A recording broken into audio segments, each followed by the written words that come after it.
दोस्तों, ये कहानी है हाकान नाम के एक ऐसे लड़के की जो बिल्कुल ही बेरोजगार और निठल्ला होता है। वो कई जगहों पर इंटरव्यू देने जाता है, लेकिन उसे कहीं पर भी जॉब नहीं मिलती। लेकिन एक दिन उसे एक कमीज मिलती है, जिसे पहनने के बाद उसमें ऐसी जादुई शक्तियां आ जाती हैं कि इन पावर्स को संभाल नहीं पाता और पूरे के पूरे देश को ऐसी खतरनाक मुसीबत में डाल देता है, जिससे सभी लोगों की जिंदगी नरक से भी बदतर बन जाती है। लेकिन आखिर उसने ऐसा क्या कर दिया था, चलिए जानते हैं। तो कहानी की शुरुआत में हाकान के ऊपर कोई बंदूक से निशाना लगाता है। उस बंदूक की गोली धीरे धीरे हाकान के माथे की तरफ जा रही होती है, लेकिन उसे वो गोली लगी या नहीं ये हमें नहीं दिखाया जाता। और यहाँ से सीन शिफ्ट होकर पास्ट में चला जाता है, जहाँ पर हम हाकान और उसके दोस्त मैमो को देखते हैं, जो एक साथ ही एक रूम में रहते थे। हाकान सो रहा होता है, तभी उसके फोन का अलार्म बजता है। हाकान उठता है और अपने फोन को बंद कर देता है। इसके बाद वो अपने मसल स्ट्रेच करता है और मेमो को उठाने जाता है, जो सोफे पर सोया होता है। इसके बाद वो लोग तैयार होकर नाश्ता करते हैं और एक जगह पर जाते हैं, जहाँ वो अपनी एक दुकान खोलने का सपना देखा करते हैं। दोनों ने अभी वो जगह नहीं खरीदी थी, क्योंकि उनके पास इतने पैसे नहीं थे।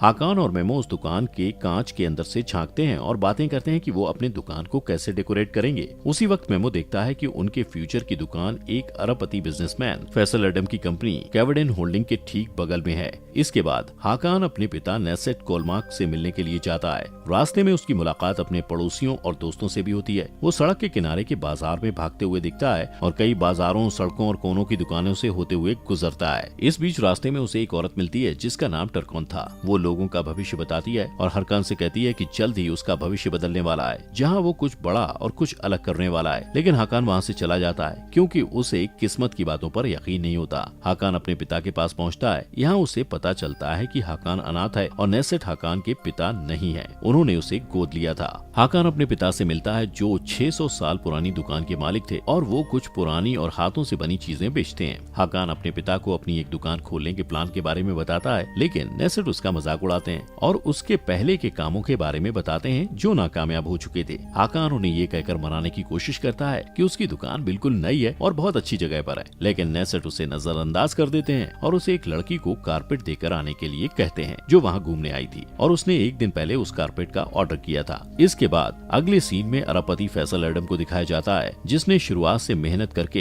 इतना बड़ा मुकाम हासिल किया था। फैसल एक हेलीकॉप्टर से उतरता है और उसकी मदद करने के लिए उसके साथ उसकी असिस्टेंट लैला और सुरक्षा दल का चीफ मजहर होते हैं। लैला अपने बॉस को बताती है कि उसे हागिया सोफिया टेंडर पर चर्चा करने के लिए एक प्रेस कॉन्फ्रेंस में जाना है। हागिया सोफिया इस्तांबुल की एक इमारत है, जो 1500 साल पुरानी है और इसकी बेमिसाल खूबसूरती की वजह से बहुत सारे बिजनेसमैन इस पर बोली लगाने वाले थे। फैसल एडम प्रेस में कहता है कि हागिया सोफिया इस्तांबुल का दिल है और वो इस बोली को जीतकर इसके वजूद को बनाए रखने का प्लान भी साझा करता है। इस बीच फैसल और उसकी टीम की मुलाकात गोखन गुलटेकिन से होती है, जो हागिया सोफिया पर बोली लगाने के लिए आया होता है। वो लोग एक दूसरे से मिलते हैं और बोली के लिए शुभकामनाएं देते हैं। इसके बाद सीन बदलता है और हाकान कारपेट लेकर उस टूरिस्ट लड़की के पास जाता है, जो कैवडेन होल्डिंग होटल में रुकी हुई थी। कारपेट देने के बाद जब हाकान वापस आ रहा होता है, तो देखता है कि वेटिंग रूम में बहुत लंबी लाइन लगी हुई है। हाकान उस लाइन में खड़े एक आदमी से जब इस बारे में पूछता है, तो उसे पता चलता है कि फैसल की कंपनी में जॉब के लिए इंटरव्यू लिया जा रहा है। हाकान के पास इतने पैसे नहीं थे, इसलिए वो तुरंत जॉब के लिए अप्लाई कर देता है। लैला उसका इंटरव्यू लेती है, जहाँ उनके बीच काफी रोचक बातें होती हैं। लेकिन हाकान के पास कोई कॉलेज डिग्री नहीं थी और न ही वो विदेशी भाषा बोल पाता था, इसलिए लैला उसे शुभकामनाएं देती है और कहीं और जॉब ढूंढने के लिए कहती है।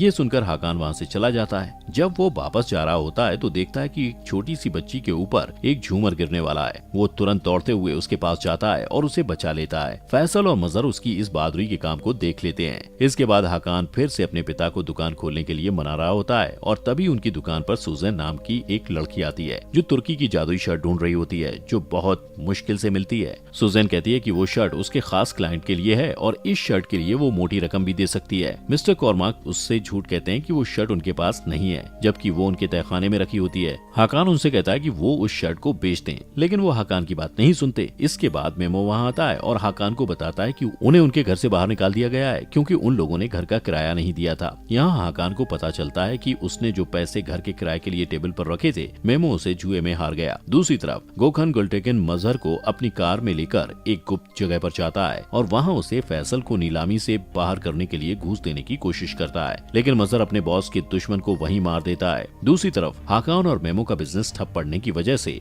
उनका दिवालिया हो गया था, इसलिए दोनों मिस्टर कोरमार्क के तहखाने में उस शर्ट को चुराकर सुजैन को बेचने का फैसला करते हैं। शर्ट चोरी करने के बाद वो दोनों सुजैन से मिलने के लिए एक रेस्टोरेंट में जाते हैं और उसकी कीमत की बात करते हैं। सुजैन उन्हें बताती है कि इस शर्ट की कीमत लाखों में है और वो इस शर्ट को अपने क्लाइंट की तरफ से खरीद रही है, जो कोई और नहीं मजहर है। लेकिन तभी हाकान के पिता मिस्टर कोमाक वहाँ आ जाते हैं और हाकान से वो शर्ट लेकर कहते हैं कि ये शर्ट बेचने के लिए नहीं है। उसी वक्त मजहर अपने साथियों के साथ वहाँ हमला कर देता है और गोलियां चलाने लगता है, जिससे मिस्टर कोमाक को गोलियां लग जाती हैं। हाकान उन्हें हॉस्पिटल ले जाने की कोशिश करता है, लेकिन मिस्टर कोमाक उसे अपने दोस्त के फार्मेसी चलने को कहते हैं। फार्मेसी जाने के बाद हाकान अपने पिता के दोस्त कमाल और उनकी बेटी जैनब से मिलता है। कमाल मिस्टर कोमाक को इलाज के लिए लेकर जाता है और जैनब हाकान को संभालने की कोशिश करती है। दूसरी तरफ मेमो को मजहर का एक साथी टेकन पकड़ लेता है। टेकन और उसके साथी हाकान और उस शर्ट का पता लगाने के लिए मेमो को टॉर्चर करते हैं। दूसरी तरफ जैनब हाकान को एक गुप्त जगह पर लेकर जाती है, जहां कमाल मिस्टर कोमाक का इलाज कर रहा होता है। हाकान कमाल पर गुस्सा हो जाता है क्योंकि वो उसके पिता को हॉस्पिटल लेकर नहीं गया था। मिस्टर कोमाक कहते हैं कि अब बहुत देर हो चुकी है। वो हाकान को कमाल और जैनब के साथ रहने को कहते हैं क्योंकि वो लोग ही हाकान को सारी सच्चाई बता सकते हैं। वो हाकान को उन ताकत पर विश्वास करने को कहते हैं जो उसे किस्मत से मिली होती है। इतना कहने के बाद मिस्टर कोमाक की मौत हो जाती है और हाकान सदमे में होता है। फिर कमाल और जैनब अपने बारे में बताते हुए कहते हैं कि वो लोग वफादार प्रोटेक्टर हैं, जिन्हें हाकान और उस शर्ट की हिफाजत करने की जिम्मेदारी मिली है। वो बताते हैं कि हाकान भी एक प्रोटेक्टर है, जिसका काम ऐसे लोगों को रोकना है जो कभी मर नहीं सकते हैं। ये वो बुराई है जो कभी भी किसी का रूप ले सकती है और इस्तांबुल के साथ पूरी दुनिया को बर्बाद करना चाहते हैं। इन्हें इमॉर्टल्स कहा जाता है। ये सब सुनकर हाकान को लगता है कि वो पागल हो जाएगा और उसे इन बातों पर विश्वास नहीं होता है। कमाल इस बात को साबित करने के लिए हाकान को वो शर्ट पहनने को कहता है। हाकान उसकी बात मानकर जैसे ही शर्ट पहनता है, वो शर्ट उसके शरीर का हिस्सा बन जाती है। साथ ही उसके सीने में प्रोटेक्टर का एक जादुई निशान बन जाता है। इसके बाद जैनब उसकी तरफ बंदूक से निशाना लगाती है और गोली चलाती है।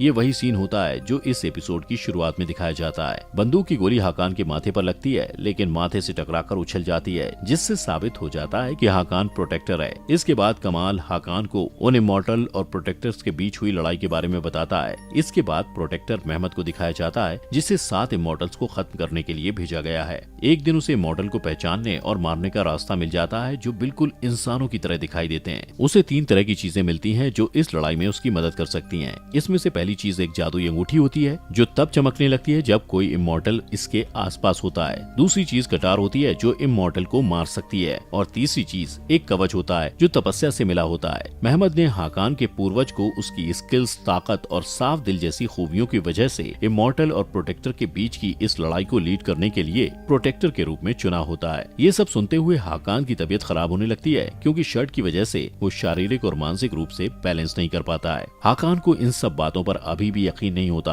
और वो सोचता है कि कमाल और उसकी बेटी ने उसे किसी तरह का नशा दिया है। दूसरी तरफ टेकन और उसके साथी मेमो से हाकान और उस शर्ट के बारे में पता लगाने की कोशिश करते हैं। इधर कमाल और जैनब के यहाँ कमाल हाकान को लेकर परेशान होता है और कहता है कि हाकान बिल्कुल भी ट्रेन नहीं है और इमॉर्टल लड़ने के लिए तैयार नहीं है, इसलिए वो हाकान को लड़ाई के लिए तैयार करने का फैसला लेता है। इस बीच हाकान उस जगह से भाग जाता है और वापस अपने अपार्टमेंट में आ जाता है, जहाँ उसे पता चलता है कि टेकन उसका पता लगाने के लिए आस पड़ोस में पूछताछ कर रहा है। वो घबरा जाता है और अपने कमरे में ये सोचकर जाता है कि मेमो वहाँ होगा, लेकिन उसे मेमो नहीं मिलता। उसी वक्त उसकी नजर एक अजीब से डिब्बे पर पड़ती है, जिसमें एक बंदूक के साथ एक तस्वीर होती है जो 1989 के समय की ली गई थी। उस तस्वीर में कमाल, नेसेट और मुराद नाम का एक आदमी था। इस बीच जैनब हाकान को ढूंढते हुए वहाँ आती है और वो लोग बात कर रहे होते हैं। तभी टेकन हाकान को मेमो के फोन से मैसेज करता है और उसे सुल्तान अहमद स्क्वायर मिलने के लिए बुलाता है। हाकान को लगता है कि मेमो ने उसे मिलने बुलाया है, इसलिए वो जैनब के साथ उससे मिलने के लिए चला जाता है। दूसरी तरफ कमाल सुजैन से मिलने के लिए आता है ताकि वो पता कर सके कि उसे वो शर्ट किसके लिए चाहिए थी। उसे लगता है कि सुजैन के जरिए वो इमॉर्टल का पता लगा सकता है, लेकिन तब तक बहुत देर हो चुकी होती है,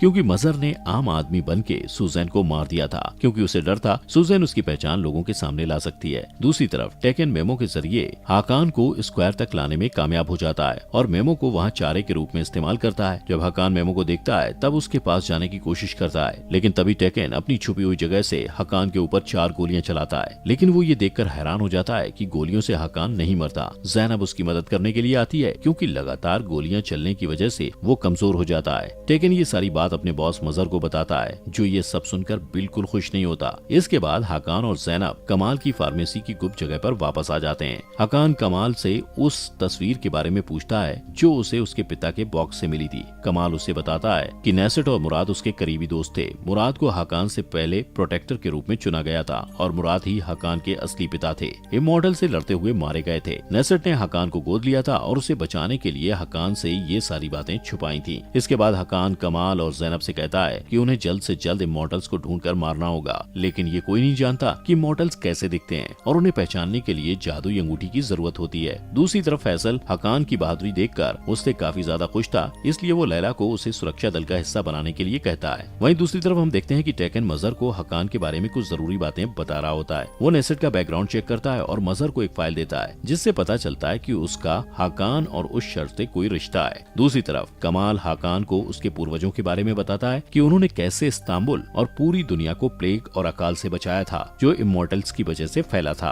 कमाल हकान को अपने दिमागी स्थिति को काबू करना सिखाता है ताकि जादुई शर्ट उसे प्रोटेक्ट कर सके। वो हकान के हाथों में गर्म पत्थर का टुकड़ा रख देता है जिससे हकान ज्यादा से ज्यादा दर्द बर्दाश्त करना सीख सके और वो इमॉर्टल्स का सामना कर पाए। वो उसे लड़ना सिखाता है। इसके बाद कमाल हकान और ज़ैनब को बड़े वफादार से मिलने के लिए कहता है जिसके पास जादुई अंगूठी होती है। वो कहता है इमॉर्टल उस अंगूठी को पाने के लिए कभी भी उनके पीछे आ सकते हैं, इसलिए ये देखना जरूरी है कि अंगूठी सही हाथों में है। प्रोटेक्टर को इमॉर्टल्स का पता लगाने और उन्हें खत्म करने के लिए तीनों जादुई चीजों की जरूरत होती है, जिसमें से जादुई शर्ट हकान के पास होती है और जादुई अंगूठी बड़े वफादार के पास होती है। लेकिन सभी वफादारों के पास अलग अलग जादुई चीजें हैं, इसलिए उन चीजों को प्रोटेक्ट करने के लिए उनका उसूल होता है कि वो एक दूसरे से बात नहीं कर सकते। जब हकान और ज़ैनब बड़े वफादार से मिलने जाते हैं तो कमाल सूजन की मौत का पता लगाने के लिए हॉस्पिटल जाता है और वहाँ के एक कर्मचारी से बरामदे का सीसीटीवी फुटेज मांगता है। दूसरी तरफ मजहर फैसल से इस बात को लेकर नाराज होता है कि वो बिना उसकी सलाह के नए सुरक्षाकर्मी को काम पर रखने की कोशिश कर रहा है। फैसल उसे यकीन दिलाता है कि वो उसकी जगह कभी भी नए सुरक्षाकर्मी मतलब हकान को नहीं देगा। वो उसे हागिया सोफिया कॉन्ट्रैक्ट की जीत की खुशी मनाने को कहता है। फैसल इस बात से अनजान होता है कि उसकी ये जीत इसलिए हुई